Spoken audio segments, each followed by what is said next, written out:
So with that, let's move on. And Jay, want to talk about a fantastic presentation that you did also at Syracon for EPSS? Yeah, and keeping with that the long tail theme, the extreme events, a lot of people don't realize that vulnerability prioritization is a long tail exercise, right? Because you've got so many actually, things that are being exploited is such a small percentage of things that must be managed. And that's the challenge with it, right? Trying to pick out this small little amount from a rather huge amount. And so essentially you're prioritizing on the tail, which is a difficult task. And I focused on EPSS, an effort that we're doing on the side. Several people on the call are heavily involved. And what it is, it creates a prediction of exploitation activity being observed in the next 30 days. And it creates a probability. And there's a lot to dig in to it. But one of the things that I wanted to focus on, you can see the long tail here. So like most of them, this is the actual output from EPSS the day of Syracon, or the day before Syracon. I think I didn't want a chance on that morning of. But this is looking at the spread of scores in EPSS on that day. And you can see most of them are rated really low. And then there's this really long tail spreading out. And that is what you would expect from something trying to predict the tail. Most of these are relatively obvious, have a strong signal that they're going to be less important, less urgent to remediate. And then you've got this long sort of tail going over to the right where you've got a handful that are really, really urgent. And that's what you would hope to get. The key thing that I focused on, especially for Syracon, that crowd, is the measurement, the measurability. And so on the next slide, we created this curve. This is called a precision recall curve, or we rename them to efficiency and coverage. Same concept, same approach.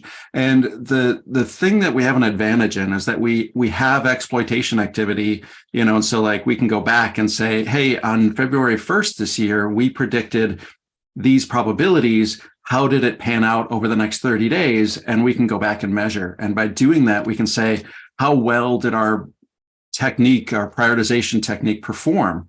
And on this plot, you see four different techniques, with CVSS being that sea blue color in the bottom. And you want these lines to be pushed to the upper right. You want recall and coverage to be at 100%, and you want your efficiency to be at 100%. And in the talk, we define these, but you can see like version 1 EPSS in the green, version 2 in the blue, and then version 3, which just came out in March. We're looking at that one. That's a vast improvement. And that's what a lot of the talk was about.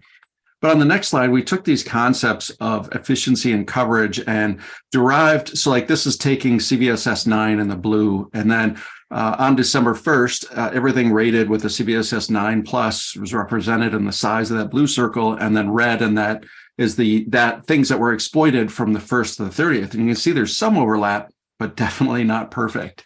And so using these, false positive, false negative, true negative, we can compute coverage and efficiency. And on the next slide, we took some very simple approaches.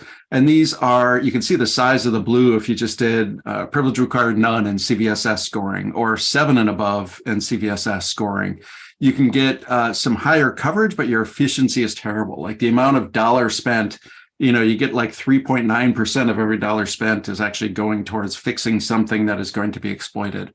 And as you go through these different techniques, you can get up there. And if you go, to the bottom right, you get Metasploit and Kev with well over 50% efficiency, but the coverage isn't that great. So out of everything being exploited, Kev is covering about 6%.